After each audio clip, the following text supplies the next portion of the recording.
Karoline Leavitt was not the kind of person who blended into the background. From the moment she walked into a room, people noticed her. She had a way of speaking that made others stop and listen, whether they agreed with her or not. Her sharp opinions and fearless attitude had earned her both fans and critics over the years. Some called her bold, others called her reckless. But one thing was certain: Karoline never held back. Born and raised in a small town in New Hampshire, Karoline grew up surrounded by strong voices. Her father, a mechanic, spent his evenings debating politics with friends at the local diner. Her mother, a school teacher, encouraged Karoline to read books about history and current events. By the time she was a teenager, Karoline could hold her own in any argument. She loved challenging ideas, questioning authority, and pushing boundaries. It wasn't long before she realized that her passion for debate could take her places. After college, Karoline moved to New York City to pursue a career in journalism. At first, she worked as a researcher for a major news network, fact-checking stories and preparing reports for senior reporters.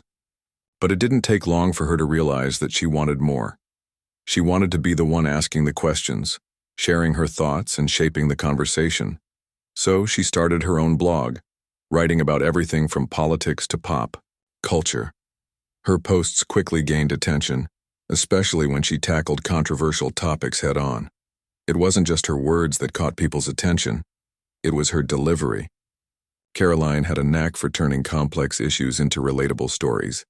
She spoke plainly, using language that anyone could understand, and she wasn't afraid to call out hypocrisy when she saw it. Her straightforward approach resonated with readers who were tired of polished speeches and empty promises. Before long, her blog turned into a podcast, and her podcast turned into invitations to appear on television shows. Her first big break came when she was invited as a guest on a popular morning talk show. The host introduced her as the woman who tells it like it is. Karoline smiled confidently as she took her seat. Within minutes, she was dominating the conversation, offering insights that left both the audience and the other panelists nodding, in agreement, or shaking their heads in disbelief. By the end of the segment, viewers were either cheering for her honesty or criticizing her bluntness. Either way, they couldn't stop talking about her. Word spread quickly in the world of media. Producers began reaching out, eager to book her for their programs. Karoline appeared on late-night talk shows, news panels, and even a few reality TV specials. Each time she brought the same energy, direct, unapologetic, and impossible to ignore. Ratings soared whenever she was on air, and networks took notice. They loved how she stirred things up, sparking debates that kept audiences engaged long after the episode ended. One day, an email arrived in Karoline's inbox that would change everything. It was from the executive producer of The View, a long-running, daytime talk show known for its lively discussions and diverse perspectives. The message was simple: "We'd love to have you join our panel." Karoline stared at the screen for a moment, letting the weight of the invitation sink in. Joining The View wasn't just another gig. It was a chance to reach millions of viewers every day. It was also a risk. The show thrived on heated debates, but it also demanded teamwork and compromise. Could someone as outspoken as Karoline fit into that dynamic? She accepted the offer without hesitation. After all, backing down wasn't in her nature. A few weeks later, she found herself sitting at the iconic round table alongside 4 other hosts. There was Laura Bennett, a veteran journalist known for her calm demeanor and deep knowledge of global affairs. Kevin Hartman, a former professional football player turned TV personality, added charm and humor to the mix. Rachel Meyer, a lifestyle guru with a knack for connecting with everyday people, brought warmth and positivity. And then there was Daniel Brooks, a reserved writer and commentator whose thoughtful remarks often provided a counterbalance to the louder voices on the panel. From the start, it was clear that Karoline would shake things up. During rehearsals, she jumped into conversations with enthusiasm, sometimes interrupting others to make her point. Laura raised an eyebrow more than once, clearly unsure what to make of this newcomer. Kevin laughed off Karoline's interruptions, finding them entertaining, rather than offensive. Rachel tried to smooth over any tension, while Daniel mostly stayed quiet, observing the dynamics unfold. Despite the occasional friction, the chemistry between the hosts worked, at least for the audience. Viewers tuned in not just for the topics being discussed, but for the drama that unfolded around the table. Karoline's fiery comments often led to spirited debates, which kept the energy high. Sometimes those debates crossed the line from passionate to confrontational. But even when tempers flared, the show remained must-see TV. Behind the scenes, however, things weren't always so harmonious. Laura pulled Karoline aside one afternoon after a particularly intense rehearsal. "You need to dial it back," she said firmly. "This isn't your platform alone, we're a team." Karoline listened politely but didn't seem convinced. When Laura finished speaking, she simply nodded and replied, "I'll do what I think is best, for the show and for the truth." That comment stuck with Laura, gnawing at her as the days went by. She admired Karoline's passion, but she worried that her co-host's refusal to play by the rules might cause problems down the road. Still, there was no denying the impact Karoline was having. Ratings were higher than ever, and social media buzzed with reactions to each episode. For better or worse, Karoline Leavitt had become the face of The View. As the weeks passed, the tension between Karoline and her co-hosts simmered beneath the surface. Everyone knew it was only a matter of time before something snapped. But for now, the show rolled on, riding the wave of controversy and charisma that Karoline brought to the table. Little did they know, one explosive moment during a live broadcast would change everything, not just for the show but for all of them personally. And, yet as chaotic as things seemed, none of them could have predicted the storm that was about to hit. The studio was alive with energy that morning. The faint hum of cameras warming up filled the air, and the soft glow of lights illuminated the round table where the hosts would soon sit. Karoline Leavitt arrived early, as she often did, carrying a cup of black coffee in one hand and her notes in the other. She greeted the crew with a quick smile but didn't linger. Instead, she headed straight to her chair, flipping through her notes while sipping her coffee. Her mind was already racing, thinking about the topics they'd be discussing today. Laura Bennett walked in moments later, her heels clicking against the polished floor. She carried a stack of papers neatly organized in a folder, her trademark professionalism on full display. Unlike Karoline, who preferred spontaneity, Laura liked to prepare thoroughly for every show. She believed that being well-informed was key to having meaningful conversations. As she took her seat, she glanced at Karoline, who was scribbling something in the margins of her notes. Laura hesitated for a moment, then decided to say something. "Karoline," she began, her tone measured but firm, "I just want to remind you, let's try to keep things respectful today, okay? We're here to have a discussion, not a shouting match." Karoline looked up, her expression unreadable. She tilted her head slightly as if considering Laura's words, then gave a small shrug. "Respectful doesn't mean boring, Laura," she replied, her voice calm but laced with defiance. "People tune in because they want real talk, not sugar-coated nonsense." Laura sighed softly, knowing there was no point in arguing further.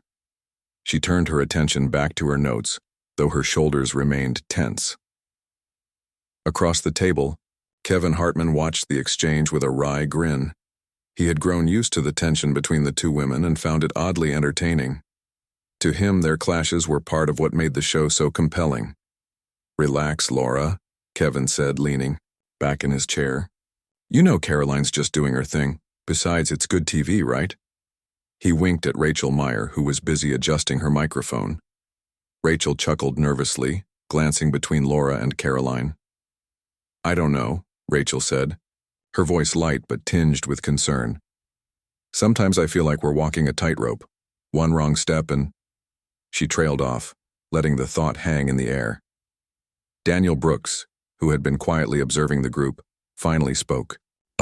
Maybe we should focus on staying balanced," he suggested gently. "We can have strong opinions without tearing each other apart." Karoline rolled her eyes but didn't respond.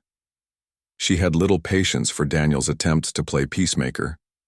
In her mind, balance was overrated. If she believed in something strongly, she saw no reason to soften her stance.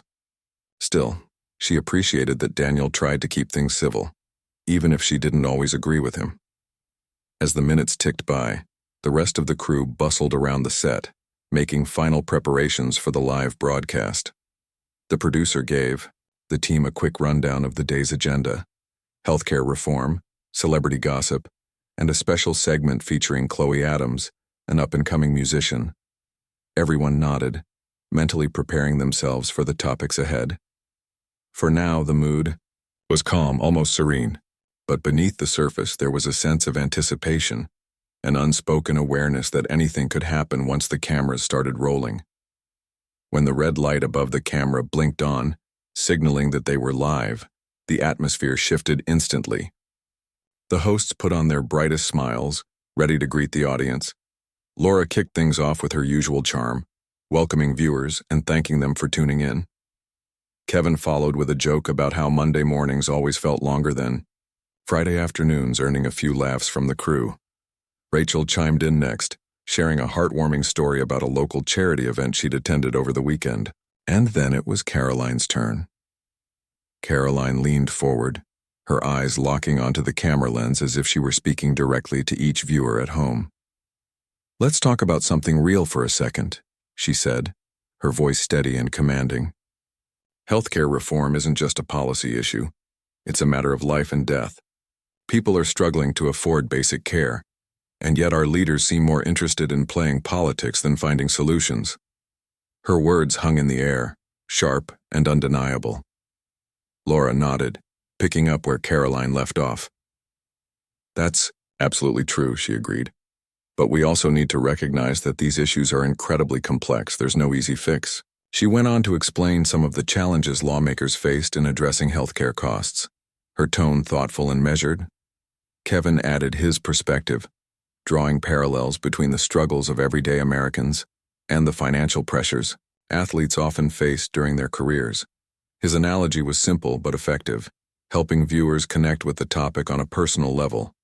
Rachel shared a touching anecdote about a friend who had battled cancer, emphasizing the importance of access to affordable treatment. And Daniel offered a philosophical take, reflecting on how society's values influenced its approach to healthcare. For the first half of the show, everything seemed to be going smoothly. The hosts bounced ideas off each other, building on one another's points in a way that felt natural and engaging. Even Karoline appeared to be holding back, choosing her words carefully rather than diving headfirst into controversy. The audience responded positively, sending tweets praising the thoughtful discussion unfolding before them. But then came the second segment, a lighthearted conversation about celebrity gossip. This was usually Rachel's territory, and she dove in enthusiastically, sharing juicy tidbits about a recent awards show. Kevin teased her playfully, pretending to be scandalized by the drama. Laura laughed along, offering a few observations of her own. It was exactly the kind of fun, casual banter that viewers loved. Karoline, however, seemed disinterested. She scrolled absent-mindedly through her phone, barely paying attention to the conversation. When Rachel asked for her opinion on a particularly outrageous rumor, Karoline shrugged dismissively. "Honestly, does any of this really matter?" she asked, her tone dripping with sarcasm. "Celebrities fighting over Instagram posts while real people are suffering? Give me a break." The comment caught everyone off guard. Rachel blinked, momentarily stunned, while Kevin stifled a laugh. Laura frowned, sensing the potential for trouble. "Karoline, I think people enjoy hearing about lighter topics sometimes," she said diplomatically. "It's not all doom and gloom." "But shouldn't it be?" Karoline shot back, her voice rising slightly. "If we're using this platform to talk about anything, shouldn't it be the things that actually affect people's lives? Not who wore what dress or who dated whom last week." The room fell silent for a brief moment, the tension palpable. Laura opened her mouth to respond, but before she could say anything, Kevin jumped in, trying to lighten the mood. Okay, let's not start World War III over tabloids," he joked. "How about we move on to Chloe Adams? She's amazing, and I'm sure everyone wants to hear what she has to say." The suggestion worked, for now. The team welcomed Chloe to the stage, and the conversation shifted to music and creativity. Chloe's bubbly personality helped ease the lingering awkwardness, and the hosts managed to finish the segment without further incident. But as the commercial break approached, Karoline couldn't shake the feeling that they were missing the bigger picture.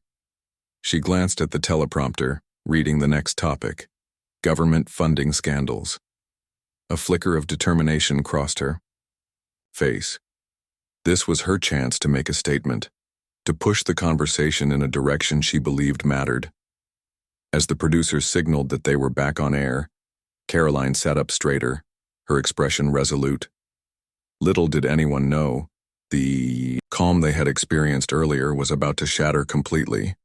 The commercial break ended, and the red light on the camera blinked back to life. The hosts returned to their seats, smiling brightly for the audience at home. Laura took a deep breath, trying to push aside the earlier tension with Karoline. She glanced down at her notes, determined to steer the conversation towards something constructive. "All right, folks," she began, her voice steady and warm. "Let's dive into our next topic: government funding scandals. This is an issue that affects everyone, and it's important we talk about it openly." Kevin nodded in agreement, leaning forward slightly. "Yeah, this one hits close to home. Millions of taxpayer dollars have gone missing under suspicious circumstances. People deserve answers." He turned to Daniel, who was known for his thoughtful insights. "Daniel, what's your take on this?" Daniel adjusted his glasses, taking a moment to gather his thoughts. "Well," he started slowly, "this isn't just about money, it's about trust. When citizens pay taxes, they expect those funds to be used wisely. Scandals like this erode confidence in our leaders and institutions. It's a serious problem." Rachel chimed in next, her tone softer but no less passionate. "And let's not forget the human side of this. Those missing funds could have been used to help families, schools, or hospitals.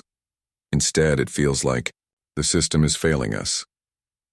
Karoline listened silently as her co-hosts spoke, her fingers tapping rhythmically against the edge of the table. She didn't glance at her notes once. She didn't need to. Her mind was already racing, piecing together the points she wanted to make. When it was finally her turn to speak, she didn't hold back. "Let me tell you something," Karoline said, her voice sharp and deliberate. "This isn't just a scandal. It's a symptom of a much bigger disease. Our entire political system is rotten to the core. Politicians care more about lining their pockets than serving the people who elected them. And guess what? We're all guilty too." Laura froze mid-sip of her water, lowering the glass slowly. "What do you mean we're all guilty?" she asked, her brow furrowing. "I mean," Karoline continued, her gaze unwavering, "we sit here complaining about corruption, but how many of us actually do anything about it? We vote for the same crooks year after year because we're too lazy or scared to demand better. And don't get me started on the media. They're complicit in covering up the truth." The room went quiet. Even the crew behind the cameras seemed to pause, unsure of how to react. Laura cleared her throat, attempting to regain control of the conversation. "Karoline, I understand your frustration, but sweeping generalizations aren't helpful. Not all politicians are corrupt and not all voters are apathetic." "Oh, come on, Laura," Karoline shot back, her voice rising. "Are you really going to defend these people? Because if you are, maybe you're part of the problem too." Laura's face flushed red, a mix of embarrassment and anger flashing in her eyes. "I'm not defending anyone, I'm just saying there's nuance here. Not everything is black and white." "Nuance?" Karoline scoffed, leaning further forward in her chair. "Nuance won't put food on the table for struggling families.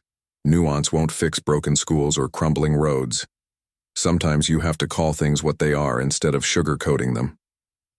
Kevin tried to step in, sensing the growing hostility between the two women. Okay, let's take a step back," he said, raising his hands in a placating gesture.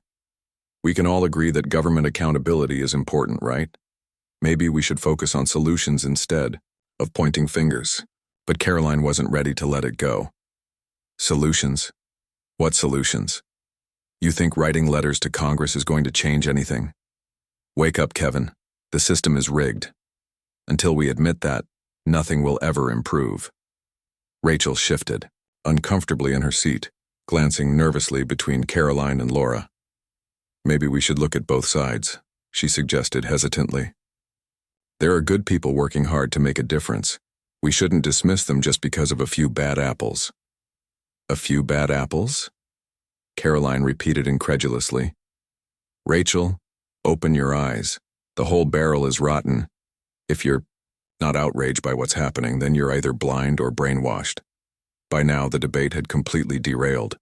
Laura looked visibly shaken, while Kevin rubbed the back of his neck, clearly unsure of what to say next. Rachel stared at the table, avoiding eye contact with anyone. Daniel scribbled something on his notepad, his expression unreadable. The producer frantically signaled from off-camera, motioning for the hosts to wrap up the segment. But Karoline ignored the cue, her momentum unstoppable. People are suffering out there, she said, her voice trembling with emotion. They're losing their homes, their jobs, their dignity. And here we are, sitting in this fancy studio pretending everything's fine. It's disgusting, Laura snapped. That's enough, Karoline, she shouted, slamming her hand on the table. You don't get to lecture us like we're clueless. We're doing our best to have a meaningful discussion, but you're so busy being angry that you're ruining it for everyone. For a split second, Karoline looked surprised. Then her expression hardened, her jaw tightening. Ruining it? No, Laura, I'm saving it. If having uncomfortable conversations means shaking things up, then so be it. The argument escalated quickly, with both women shouting over each other. Kevin tried to intervene again, his voice barely audible above the chaos. Guys, please, let's cool it. The audience doesn't want to see this, but the audience was watching and reacting. Social media feeds lit up with live reactions as viewers at home debated whether Karoline was a hero or a villain. Some praised her for speaking the truth, while others accused her of being reckless and unprofessional. Hashtags like Cancel Karoline and Free Speech for Karoline trended simultaneously, reflecting the divided opinions. Backstage, the producers scrambled to figure out what to do. One of them whispered urgently into a headset, asking the control room to cut to a commercial break. The red light on the camera blinked off, signaling that they were no longer live. The sudden silence in the studio was deafening. Karoline leaned back in her chair, breathing heavily. Her cheeks were flushed, and her hands trembled slightly, but she didn't look regretful. In fact, she almost seemed exhilarated, as if she'd been waiting for this moment for weeks. Across the table, Laura buried her face in her hands, overwhelmed by the confrontation. Kevin shook his head, muttering something under his breath. Rachel fidgeted with her microphone, looking anywhere, but at her co-hosts. Daniel quietly closed his notebook, his usual calm demeanor replaced by unease. The producer rushed onto the set, his face pale. What just happened? He demanded, his voice low but urgent. Do you realize how much trouble we're in? No, one answered immediately. Finally, Laura spoke, her voice shaky.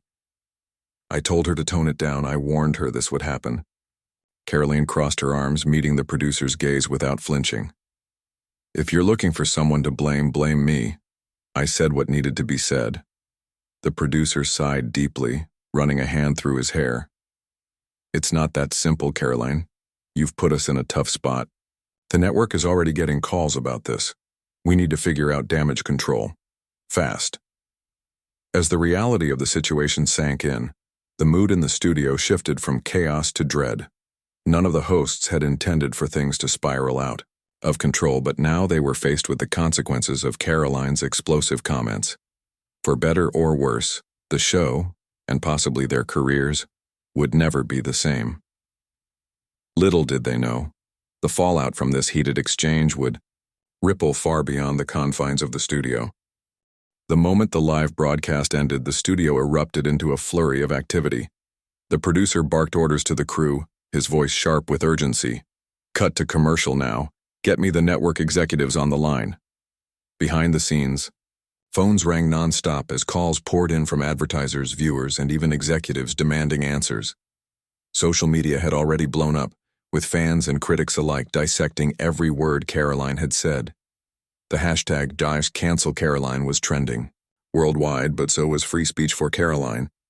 People were divided. Some praised her boldness, while others called for her removal from the show. Karoline remained seated at the table, her chest still rising and falling from the intensity of the argument. She glanced around the room, taking in the chaos she had sparked. Laura stood nearby, pacing back and forth, her face pale and her hands trembling. Kevin leaned against a wall, shaking his head in disbelief. Rachel sat slumped in her chair, staring blankly at the floor, while Daniel quietly packed up his notes, avoiding eye contact with anyone. The producer approached Karoline first, his expression a mix of frustration and resignation. "Do you have any idea what you've done?" he asked, his voice low but firm. "This isn't just about you or your opinions anymore. You've put the entire show at risk." Karoline met his gaze without flinching. "If speaking my mind means risking the show, then so be it," she replied coolly. "People deserve to hear the truth, even if it makes them uncomfortable." The producer sighed deeply, pinching the bridge of his nose. "It's not that simple, Karoline. Advertisers are pulling out. Viewers are calling in to complain, and the network? They're furious. This could cost us everything." Before Karoline could respond, Laura stepped forward, her voice shaking with emotion. "You think this is about you making some grand statement? This isn't just your platform. Karoline, we all work here. Our jobs, our livelihoods, they're on the line because of what you did." Karoline turned to face Laura, her expression unreadable. "I didn't force anyone to say anything they didn't believe. If people are upset, maybe it's because they needed to hear the truth." Laura threw up her hands in exasperation.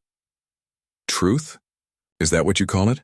Because what I saw was reckless behavior that jeopardized everything we've built." Kevin finally spoke up, trying to mediate the growing tension. "Look, arguing isn't going to fix anything. We need to figure out how to move forward. What's done is done." Rachel nodded weakly, her voice barely above a whisper. "He's right. We can't change what happened, but we can decide what to do next." Daniel, who had been silent until now, finally chimed in. "Maybe we should focus on damage control. Apologizing might help calm things down." The suggestion hung in the air, heavy and uncomfortable. Karoline crossed her arms, her jaw tightening. "Apologize? For what? For telling the truth? No, thank you. If people don't like it, that's their problem." The producer groaned, rubbing his temples. "That's exactly the attitude that's going to get us into more trouble. The network wants a statement, something to address the backlash. If we don't give them one, they'll make decisions without us." Laura shot Karoline a pointed look.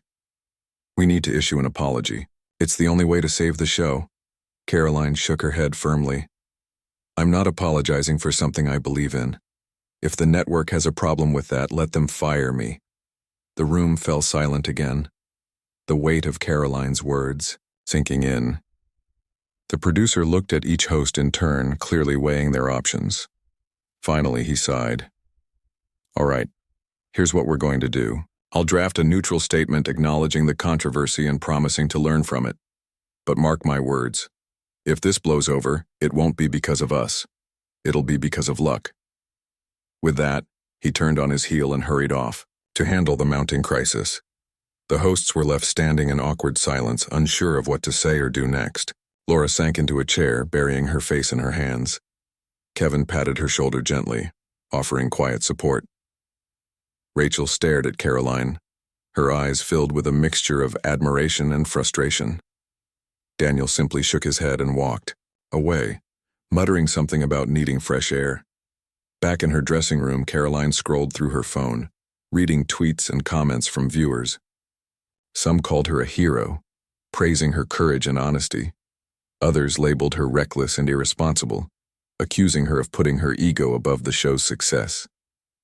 Despite the criticism, Karoline felt a strange sense of satisfaction. For years, she had spoken her mind, often facing backlash for it. But this time felt different. This time she had sparked a national conversation, and that was worth whatever consequences came her way. Her phone buzzed with notifications, and she noticed several messages from friends and colleagues. One stood out, a text from a former mentor who wrote, "You've always been fearless, Karoline, just remember. Sometimes being heard comes at a cost." She stared at the message for a long moment, then set her phone aside. A knock on the door startled her. It was the producer, his face grim. "Can I come in?" he asked, stepping inside before she could answer. He closed the door behind him and took a seat across from her. "Listen, Karoline, I need to be honest with you. The network is considering canceling the show." Karoline raised an eyebrow, unfazed. And, the producer continued, his tone sharpening, "they're also talking about letting you go. They see this as too big of a risk. Ratings may have spiked today, but the long-term damage could be catastrophic." She shrugged, leaning back in her chair. "Let them try. If they fire me, I'll walk away knowing I stood by my principles. Besides, controversy sells. They know that as well as I do." The producer sighed, clearly frustrated. "You don't get it, do you? This isn't just about ratings, it's about control. Networks hate unpredictability, and you're the definition of unpredictable. They'll sacrifice you and the show if it means protecting their brand." Karoline smirked, unbothered by the warning. "Then let them. I'd rather lose a job than compromise who I am." The producer studied her for a moment, then stood up. "All right, Karoline, have it your way, but don't say I didn't warn you." With that, he left the room, leaving her alone with her thoughts. As the hours passed, the fallout continued to unfold. News outlets picked up the story, turning the incident into a major headline. Talk shows debated whether Karoline was a champion of free speech or a loose cannon. Meanwhile, the network scrambled to contain the damage, holding emergency meetings with advertisers and executives. By late afternoon, rumors began circulating that The View might be canceled altogether. When the official announcement came later that evening, no one was entirely surprised. In a brief press release, the network cited creative differences as the reason for ending the show. Fans flooded social media with reactions, many expressing disappointment and anger over the decision. Some vowed to boycott the network, while others praised Karoline for refusing to back down. For the hosts, the news hit hard.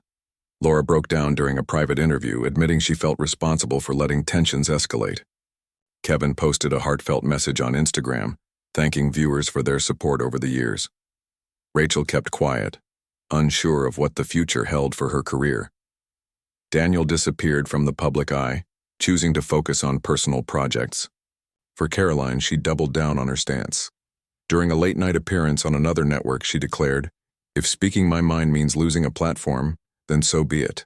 I'd rather stand for something than stay silent." Her words resonated with many, solidifying her status as a polarizing yet influential figure in American media. Little did anyone know, this was only the beginning of a much larger conversation, one that would challenge not just the world of daytime television but the very nature of free speech itself. The cancellation of The View sent shockwaves through the entertainment industry. For years, the show had been a staple of daytime television, a place where diverse voices came together to discuss everything from politics to pop culture. Its abrupt end left fans feeling betrayed and employees scrambling to figure out their next steps. But for Karoline Leavitt, the cancellation wasn't the end of her story. It was just the beginning. In the days following the announcement, media outlets couldn't stop talking about what had happened. Journalists dissected every detail of the explosive episode, analyzing Karoline's comments and the fallout that followed. Some framed her as a martyr for free speech, a woman brave enough to challenge the status quo. Others painted her as reckless and self-centered, accusing her of putting her ego above teamwork and professionalism. The debate raged on talk shows, podcasts, and social media platforms, with no clear consensus in sight. Karoline embraced the chaos. She spent hours engaging with her growing audience online, responding to tweets and posting updates about her thoughts on the situation. Her followers loved her unapologetic attitude, and many praised her for refusing to back down. "If they think silencing me will make them look better, they're wrong," she tweeted one evening. "This fight is far from over." Her confidence inspired others to speak up too. People began sharing their own stories of standing firm in the face of adversity, tagging Karoline in posts and thanking her for inspiring them. A grassroots movement started to form, with hashtags like Stand with Karoline gaining traction. Supporters organized virtual watch parties, revisiting old episodes of The View to highlight moments where Karoline had challenged conventional thinking. It was as if her firing had turned her into a symbol of resistance against censorship. Or, at least that's how her fans saw it. But not everyone was cheering her on. Critics argued that Karoline's refusal to compromise had cost dozens of people their jobs. The crew behind the scenes, the producers, and even her co-hosts were now left without steady work because of her actions. Laura Bennett became particularly vocal about this point during an interview with a major news network. "Yes, free speech matters," she said, her voice tinged with frustration. "But so does accountability. When you're part of a team, your choices affect everyone, not just yourself." Laura's words struck a chord with some viewers, who began questioning whether Karoline's boldness was worth the collateral damage. Even Kevin Hartman, who had initially defended her passion, admitted in a podcast appearance that he wished things had ended differently. "I respect Karoline's honesty," he said, "but I also miss working with my friends. None of us signed up for this kind of drama." Rachel Meyer stayed mostly quiet during the aftermath, focusing instead on spending time with her family. She avoided interviews and deleted her social media accounts, wanting nothing more than to escape the spotlight. Daniel Brooks, on the other hand, channeled his emotions into writing. He penned an op-ed for a popular magazine, reflecting on the complexities of balancing individual expression with collective responsibility. "Sometimes the truth hurts," he wrote. "But when it costs others their livelihoods, we must ask ourselves, at what point does courage become selfishness?" Despite the mixed reactions, Karoline remained undeterred. She knew she had struck a nerve, and she intended to keep pushing the conversation forward. Within weeks of the cancellation, she launched her own podcast, aptly titled Unfiltered. The name was fitting. Each episode featured raw, unedited discussions about topics ranging from government corruption to societal norms. Unlike traditional talk shows, there were no scripts or filters. Karoline invited guests who shared her willingness to challenge the system, creating a platform for voices that often went unheard. The podcast quickly gained traction, attracting listeners eager for honest conversations.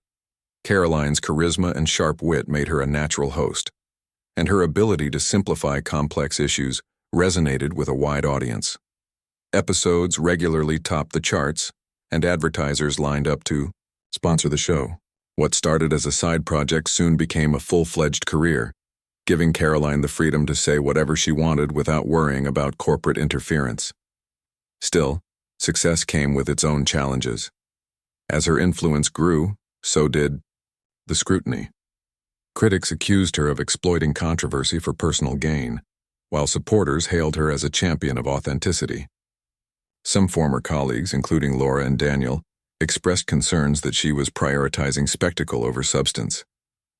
"It's one thing to speak your mind," Laura said in another interview. "It's another to do it just for clicks and attention." Karoline brushed off the criticism, dismissing it as jealousy disguised as concern. "If people didn't care about what I have to say, they wouldn't be watching," she told a reporter during a live stream. "The fact that they are proves I'm onto something." Meanwhile, the rest of the View cast tried to move on. Laura returned to journalism, hosting a weekly program focused on international affairs. Her calm demeanor and deep knowledge of global issues helped her carve out a niche separate from the chaos of daytime TV. Kevin joined ESPN as a sports analyst, bringing his charm and humor to pre-game shows. Rachel pivoted to writing, publishing a memoir about her experiences on the show. Titled Behind the Table, the book offered a behind-the-scenes look at life as a co-host, though she carefully avoided mentioning Karoline by name. Daniel took a different path altogether. After months of reflection, he decided to step away from the public eye. He moved to a small town in Vermont, where he opened a bookstore and dedicated himself to mentoring young writers. Though he occasionally posted updates on social media, he preferred to keep a low profile, finding peace in simplicity. As the months passed, the dust began to settle. The debate over Karoline's actions faded from headlines, replaced by newer controversies and scandals. But the impact of her decision lingered. Networks became more cautious about hiring outspoken personalities, fearing similar blow-ups. Daytime. TV underwent a quiet transformation, with shows opting for safer, less confrontational formats. And yet Karoline's legacy endured, not just as a polarizing figure, but as someone who dared to push boundaries in an era of conformity. For Karoline herself, the future looked bright. Her podcast continued to thrive, and she expanded her reach by partnering with streaming services to create exclusive content. She traveled across the country, speaking at conferences and rallies, inspiring others to embrace their authentic selves. Along the way, she proved that sometimes canceling a show doesn't mean silencing a voice. It amplifies it louder than ever before. Little did anyone know, however, that Karoline's journey was far from over. While she basked in her newfound independence, whispers of a comeback began circulating in Hollywood.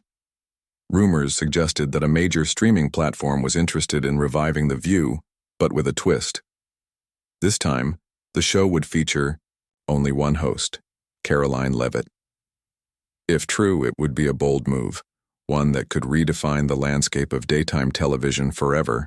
But as always with Karoline, nothing was certain until it happened. And until then, the world would simply have to wait and see what she did next. The rumors about a potential revival of The View with Karoline Leavitt as the sole host spread like wildfire.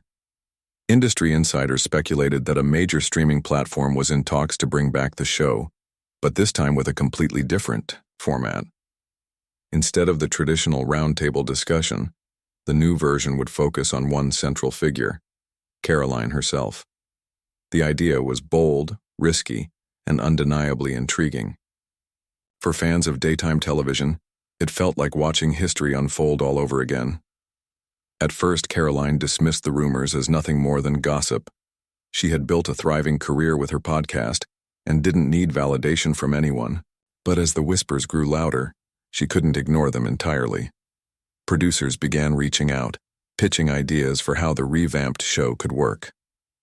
They promised creative freedom, no corporate red tape, and complete control over the content.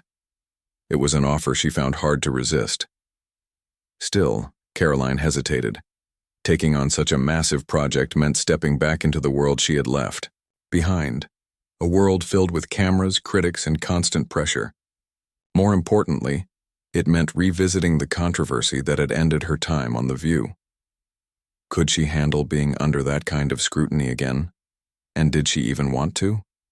One evening, while recording an episode of her podcast, Karoline decided to address the rumors directly.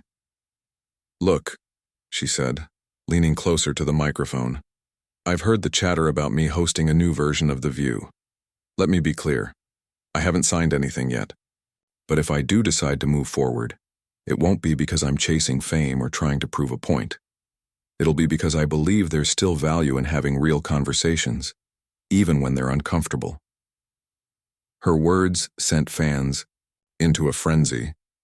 Supporters flooded social media, urging her to take the leap.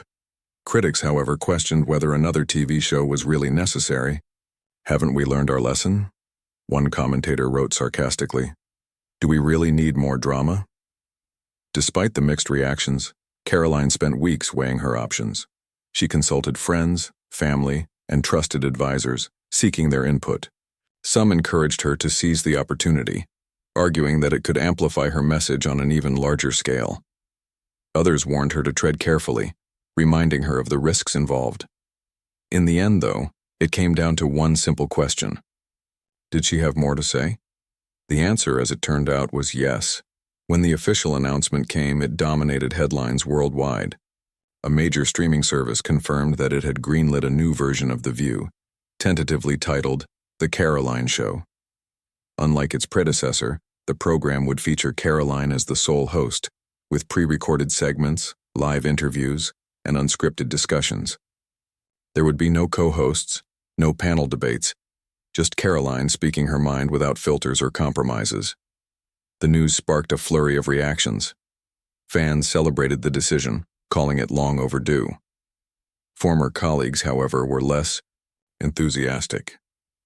Laura Bennett released a brief statement saying, I wish Karoline success, but I hope she remembers the importance of teamwork. Kevin Hartman joked during a sports broadcast, "Guess I won't be getting invited back anytime soon." Rachel Meyer stayed silent, focusing instead on promoting her memoir. Daniel Brooks wrote a reflective blog post, acknowledging the inevitability of change while expressing concern about the growing trend of centering entire shows around single personalities. As production began, Karoline threw herself into the process. She worked closely with writers, producers, and designers, ensuring every aspect of the show aligned with her vision. The set design was sleek and modern, featuring a minimalist desk surrounded by screens displaying real-time social media reactions. Viewers could submit questions and comments during live episodes, making the experience interactive and engaging. The goal was simple: create a space where people felt seen and heard. The premiere episode aired on a crisp autumn morning, drawing millions of viewers from across the globe. Karoline opened the show with a powerful monologue, addressing the journey that had led her here. "A lot has been said about me over the years," she began, her voice steady and sincere. "Some of it true, some of it not so much. But through it all, one thing has remained constant: my belief in the power of honest conversation. This show isn't about me, it's about us, about the issues that matter, the stories that shape us, and the truths we often avoid facing." The audience erupted in applause both in the studio and at home, Over the next hour, Karoline tackled topics ranging from climate change to mental health, inviting experts and everyday people to share their perspectives. Her approach was raw and unfiltered, just as promised. By the time the credits rolled, social media was ablaze with praise. Viewers hailed the debut as groundbreaking, comparing it to iconic moments in television history. But not everyone was convinced. Critics argued that the format gave Karoline too much power, potentially overshadowing diverse viewpoints. "It's great to hear her thoughts," one reviewer wrote, "but where are the voices of others? Is this really progress, or just another form of ego-driven entertainment?" Karoline anticipated the criticism and addressed it head-on in subsequent episodes. She introduced recurring segments dedicated to amplifying marginalized voices, partnering with organizations focused on social justice and community empowerment. She also launched a mentorship program for aspiring journalists and commentators, offering hands-on training and opportunities to appear on the show. Slowly but surely, she proved that her platform wasn't just about her. It was about creating space for others to shine. As months passed, The Karoline Show became a cultural phenomenon. Ratings soared, and advertisers flocked to partner with the program. Competing networks scrambled to replicate its success, launching similar projects centered around outspoken personalities. Daytime television entered a new era, one defined by authenticity, accountability, and unapologetic honesty. For Karoline, the journey was far from easy. Balancing her responsibilities as a host with her personal life proved challenging, and there were days when the weight of expectations felt overwhelming. But she persisted, driven by the knowledge that her work mattered. Every episode was a chance to challenge norms, spark dialogue, and inspire action. Meanwhile, her former co-hosts continued to forge their own paths. Laura Bennett earned critical acclaim for her international affairs program, earning several award nominations. Kevin Hartman became a household name in sports broadcasting, known for his witty commentary and insightful analysis. Rachel Meyer's memoir topped bestseller lists, leading to a book tour and plans for a second novel. Daniel Brooks, quietly, expanded his bookstore, hosting writing workshops and author events that brought joy to his small Vermont community. Though their lives had diverged, the bond they once shared lingered in subtle ways. During interviews, Laura occasionally mentioned fond memories of working alongside Karoline, acknowledging the role their clashes played in shaping her growth. Kevin made lighthearted jokes about old times, proving that humor could heal even the deepest wounds. Rachel included a dedication in her memoir, thanking her former colleagues for teaching her resilience.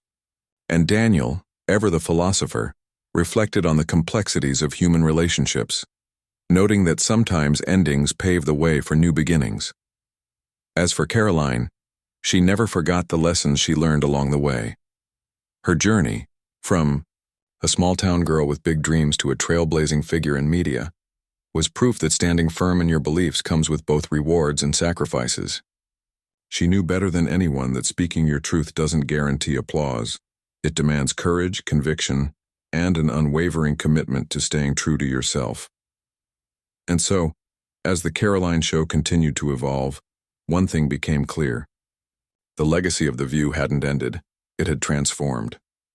What started as a heated argument around a round table had blossomed into something greater, a testament to the enduring power of conversation, connection, and change.